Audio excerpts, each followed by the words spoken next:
Matrixx and Rhodes show fans, we are back with another video, and it is very, very rare, guys, when the media and the audience actually agree on how great a movie is. Now, guys, I walked out of the theater today watching Mission Impossible Dead Reckoning Part 1, and I was blown away. That movie was incredible. And you know what, guys? Disney, other companies, they can actually learn a thing or two from Tom Cruise. When is the last time Tom Cruise actually had a bad movie? I mean, this man has been on a roll. He is one of the all-time greats. Disney's losing, over $1 billion on movies because they're pushing woke propaganda. When it comes to Mission Impossible, man, no wokeness. Just a very good story. Tom Cruise is Ethan Hunt, a great character. I mean, Tom Cruise has turned Ethan Hunt into America's version of James Bond. And I got to be honest, guys, I actually prefer Tom Cruise as Ethan Hunt over James Bond, who is a legendary character.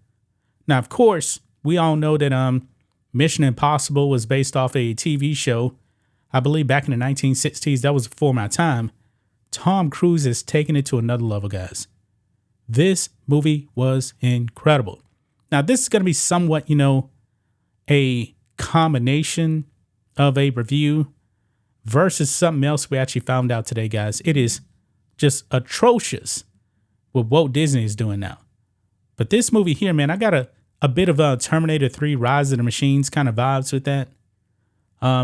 Because this is about AI really in this movie. The rise of AI. Miles Morales is in the movie. Playing Gabriel. I got some biblical vibes also with that as well. I mean, I cannot wait for part 2. I'm assuming that part 2 is actually coming out next year, because this movie, I believe, was actually mostly made before the Wuhan virus hit the scene, and they could have released it out on streaming. Tom Cruise said, no, we ain't gonna do that. We're gonna have people in the movie theater. And of course, guys, it's already number one at the box office. Indiana Jones is dead. Sound of Freedom, believe it or not, is still holding in number 2. But this movie is truly amazing, guys. The audience and the critics are in unison. 96% right here with the critics, 95% with the audience. This is very rare. Top critics gave it a 94. And on the audience, verified audience 95.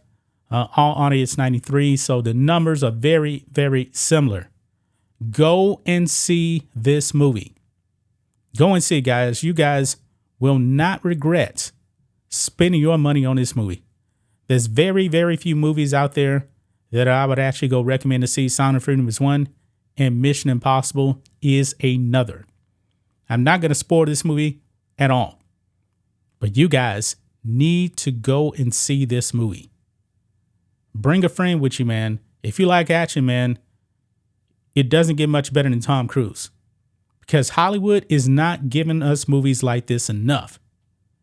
They're pushing woke propaganda like this over here on the Daily Mail. We actually got the first pictures here of Snow White and the 7, what did it say here, politically correct companions, because they're not called dwarves. They're not. Now, these photos actually came out earlier, and Daily Mail actually said these are the photos from the movie.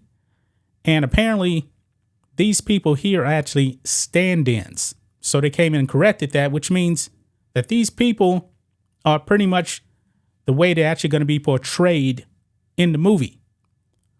You got one dwarf here, one, and it's this guy right here. And you got, they're not even called dwarves anymore. I believe it's called, and that's stand-in right there for Snow White right there. Now, Rachel Ziegler, I believe, is actually playing Snow White, and that's not her right there. But Rachel Ziegler is a Latina. She's actually half Polish and half Latina, whatever. I don't have the biggest problem with her. I looked at some pictures of her because I really didn't know who she was. Yeah, she's Hispanic, but she probably can actually pass. But this is definitely woke propaganda here, guys. Look at this. This is your Snow White, and what are they just calling it, the 7, I guess? I mean, this looks awful. This looks terrible, man. I don't know what's going on in Hollywood, but Disney, they got another flop coming, man. They definitely have another flop coming their way. This is just called the 7. Now, let me go back up here because I do believe it actually does address what they're actually called here. Yeah, they're called magical creatures. Look at this. Disney announced that magical creatures would replace the 7 dwarves to, quote, avoid reinforcing stereotypes after Game of Thrones actor Peter Dinklage criticized the, quote, effing backwards story last year. So what Disney essentially did, guys, they actually took away jobs from dwarves and gave it to only one dwarf and got regular sized people. Are you kidding me? Are you kidding me? Now, when it comes to Snow White herself, this is what it says here. Disney bosses also came under fire for giving the titular role to Ziegler, despite the story being about a traditionally fair German princess. I mean, that's why she is called Snow White. Now, like I said, I don't think that her being the lead is the biggest problem here, but they did do some swapping on this. But looking at this right here, this is not the 7 dwarves right here. I mean, what is Disney doing? Magical creatures. My goodness. But this is Hollywood, man. This is your modern day Hollywood right here. This is the trash that they're actually giving us instead of stuff like this. This right here, Mission Impossible, is a rarity. A very, very rare rarity out there. This movie's fantastic. I'm not going to watch Snow White. Disney wants to just push propaganda left and right. I've heard people call it Snow White and the 7 Weirdos. Yeah, that's probably what it is, man. What a disaster for Walt Disney. But go and see Tom Cruise in Mission Impossible. You will not regret it. That's just my thoughts on this. What do you guys think of this? Matrixx and Roadshow fans, let us know what you think about all this in the comments. Make sure to subscribe to the channel, and we'll catch you next time.